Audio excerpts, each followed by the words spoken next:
Now, do I think that exactly on that hour and that second and that clock that we're going to have the entrance into this world of the Antichrist? No, I don't.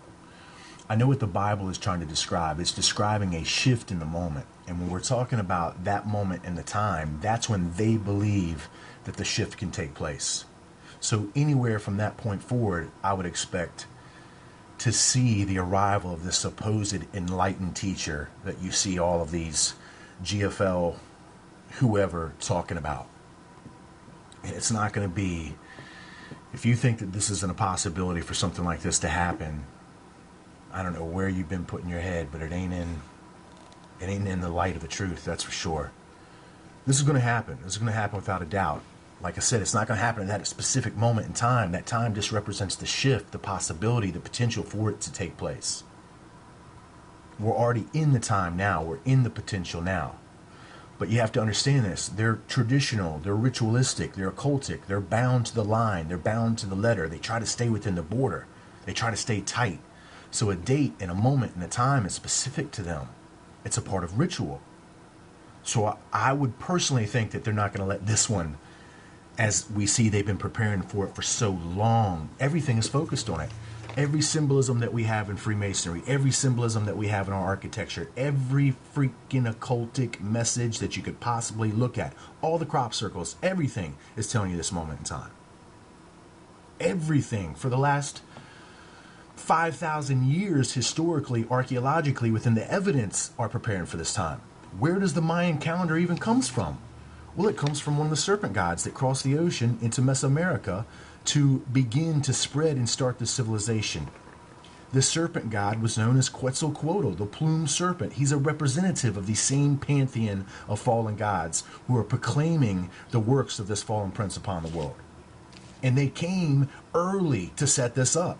So if this calendar of a serpent god that is rumored to come from the lands of ancient Egypt, that is now gone by the name of Quetzalcoatl, that quite possibly had gone by the name of Thoth before, is coming to say that at this time in this calendar, that's when he's going to return. Even the calendar itself of the 13th Baktun count is a setup from Quetzalcoatl at 3014 BC when he arrived in Mesoamerica. So the serpent god, or his emissary, as he could be called at that time, an emissary of this soon to appear thousands of years later's being, is describing that the calendar itself is setting the tone for the arrival of this serpent into the physical plane at the end of the 13th Baktun. But before we have the end of the 13th Baktun, we have to have this judgment. That's what the Bible says. So what everybody else is seeing around you, you're seeing a physical judgment take place. Well, we find out that Dan is supposed to be a physical judge in the last days. Dan, a physical judge in the last days, and he's a serpent and an adder by the path. What does that mean? I thought God was coming to judge this. Dan? Danites? People judging this? I thought this was supposed to be a judgment from God. And now we're finding out that it's a physical judgment imposed by some sort of Danites that were considered idol worshipers. And they got connection with incredible strength and long hair that's going to point everything back to their connection to Orion and the Pleiades that we see Job begin to talk about. And then if you're going to research the Danites, you're going to find out one of their symbols popular throughout history is, guess what? It's the bee.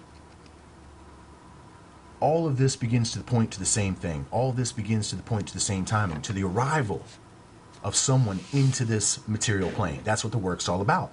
That's what the symbol's all about. It says, as above, so too below. At the Ouroboros.